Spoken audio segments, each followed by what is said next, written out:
Hoy tengo las esperanzas renovadas, muy contento porque lo que hablábamos ayer, la inquietud que teníamos de que se expandiera el programa de vacunación a los epicentros de la pandemia, como San Francisco, La Vega, Santiago, que no ha cesado, y Puerto Plata. Pues sí, el ministro se trasladó, el ministro de Salud Pública, es a ponerle la vacuna a los encargados, a la gente que recibieron ahí de frente al COVID en su peor momento. Veo que en San Francisco de Macorís, el doctor Garibaldi Acevedo, señores, es un joven con muchos méritos, porque era el encargado en el Hospital San Vicente de Paúl de recibir toda esta andanada, que fue un epicentro, una zona de guerra, con una funeraria en el frente, que no paró de vender ataúdes. Ustedes vieron el video en las redes sociales.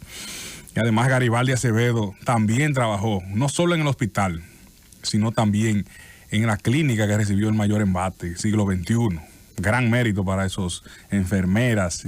Y hay que hacerle un reconocimiento el gobierno en esas provincias, 5 o 6 provincias, que recibieron lo peor de la pandemia, hacerle un reconocimiento a esos galenos, a esos trabajadores de la salud, que empieza con haberle dado esas primeras 20,000 dosis, que se van a convertir en 10,000, porque se le va a guardar 10,000 más para la segunda fase, la segunda dosis para ese personal médico. Ha servido mucha alegría ver a tantos jóvenes. Y yo quisiera compartir lo que dijo el doctor Garibaldi Acevedo, encargado en el Hospital San Vicente de Paúl y también trabajando en el siglo XXI sobre esa vacunación. Gracias a Dios. Saber que este es el inicio del final. O sea, este es el inicio del final de lo que es el COVID-19, de tantas personas que nosotros hemos visto fallecer.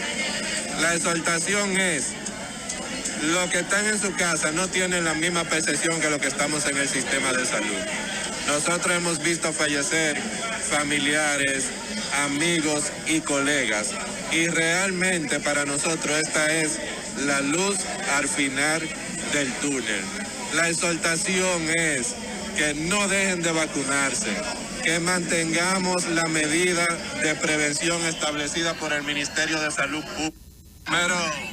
Bueno, ya escucharon ahí la motivación, era el doctor Garibaldi Acevedo. Mientras tanto nos choca y nos duele lo dicho hoy por la Organización de las Naciones Unidas, su secretario general, el señor Antonio Guterres, que da como una queja. Yo pensaba que iban a tomar una medida, una decisión. Ahí hablaron varios miembros del Consejo de Seguridad, el principal órgano del mundo, el Consejo de Seguridad de la ONU.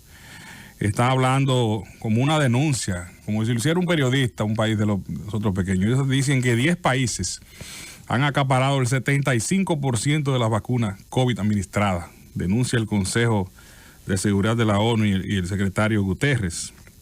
Y que solo se han concentrado en esos 10 países y están hablando de que se haya más equilibrio en el plan mundial de vacunación, en el que se pueda incluir a los países en vía de desarrollo, porque lo que están alertando es que si se producen mutaciones más fuertes, serán más letales y más contagiosas y por ende no van a poder ser controladas. Va a haber que hacer vacunas especiales para esas mutaciones.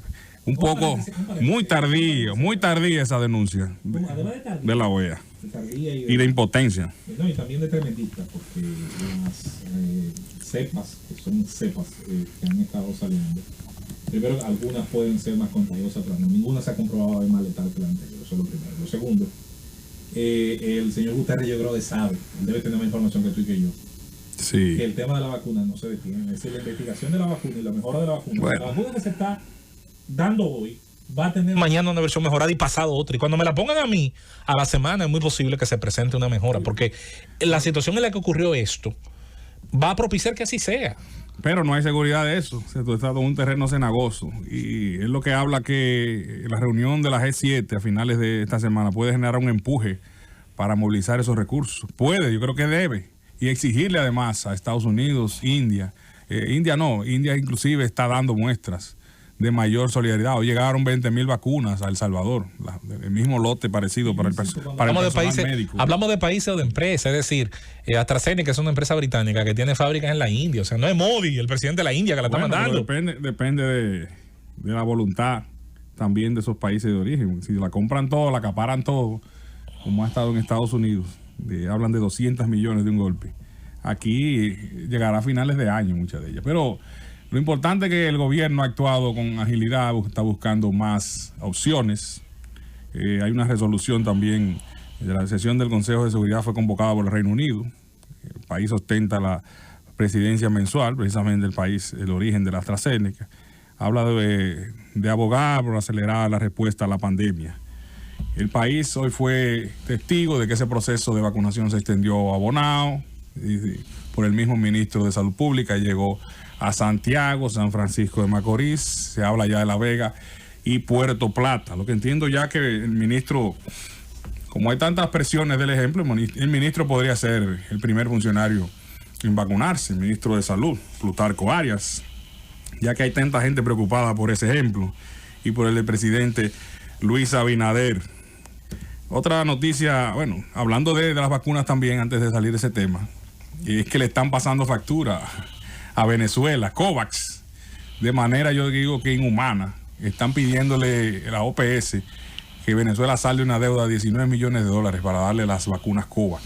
Creo que eso debe ser condenado, señores. Que usted tenga una deuda con OPS o la OMS o la ONU y que quiera sacaliñarlo ahora a un país como Venezuela, que es crisis en crisis política, para darle unas vacunitas que nunca son suficientes las que ellos le dan a este país. Hablaron primero de 2 millones a la República Dominicana, ahora van de 500.000 y no se sabe cuándo van a llegar. Vacunas que son vienen mezcladas de diferentes organizaciones, vienen de la Pfizer, AstraZeneca, generalmente no son de una sola, pero ahí también se ha jugado mucho al denuncismo y a la impotencia en ese aspecto de la OPS y OMS.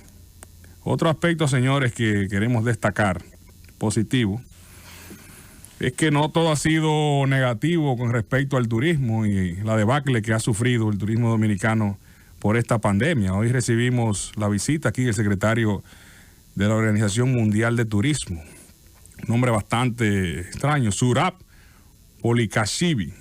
Él afirmó este miércoles en el Palacio Nacional, junto con el ministro de Turismo y con el presidente Luis Abinader, pone como ejemplo a República Dominicana de cómo se puede gestionar el turismo con protocolos responsables en la época de COVID-19, logrando atraer turistas internacionales.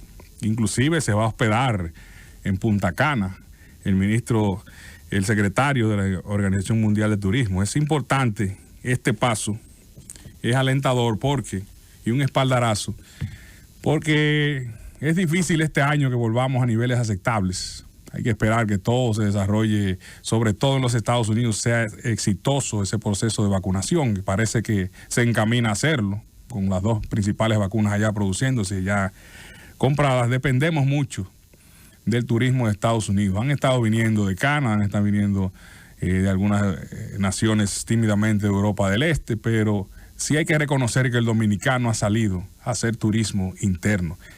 Y solo hay que desplazarse los fines de semana largos y muchos fines de semana. Y la gente buscando salirse de la ansiedad, de lo que el encierro de la pandemia, ha ido a los hoteles, ha rentado sus villas vía aplicaciones. Y se han ido desarrollando parte de la economía y recuperándose algunos empleos que se habían quedado atrás, gracias al turismo interno y a ese préstamo que se decidió en el Banco de Reservas, muy visionario al inicio del gobierno. Ahí felicitamos al presidente, a Samuel Pereira, administrador del Banco de Reservas, de tasa cero para financiar tus vacaciones. Eso se mantendrá.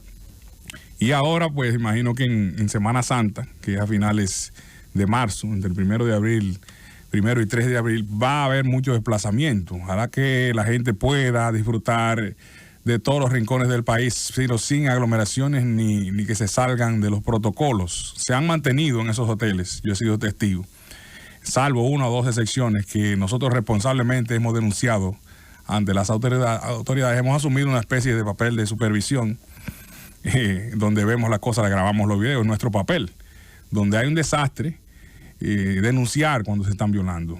Y recibimos denuncias y las tramitamos a las autoridades. Los hoteles no pueden estar llamando a fiestas clandestinas que aglomeran a las personas y que buscan que haya desgracia en las familias. Eso hay que estar alerta, que no se repita, sobre todo en la zona este, algunos lo han hecho de manera clandestina, que no se repita para la Semana Santa y se mantenga la tasa de ocupación. Así que saludamos este espaldarazo que da la Organización Mundial de Turismo para que la República Dominicana sea tomada como ejemplo de gestión de protocolos. Eso, junto con la apertura que hay planteada para despachar las mercancías, las importaciones en la Dirección General de Aduanas, en los puertos, en los aeropuertos, en 24 horas, va a ser la punta de lanza para la reactivación de la economía. Eso se tiene pensado para el primero de junio, despachar las mercancías en 24 horas. Burocracia cero es el mandato del presidente Luis Abinader. Se va a hablar también, se está anunciando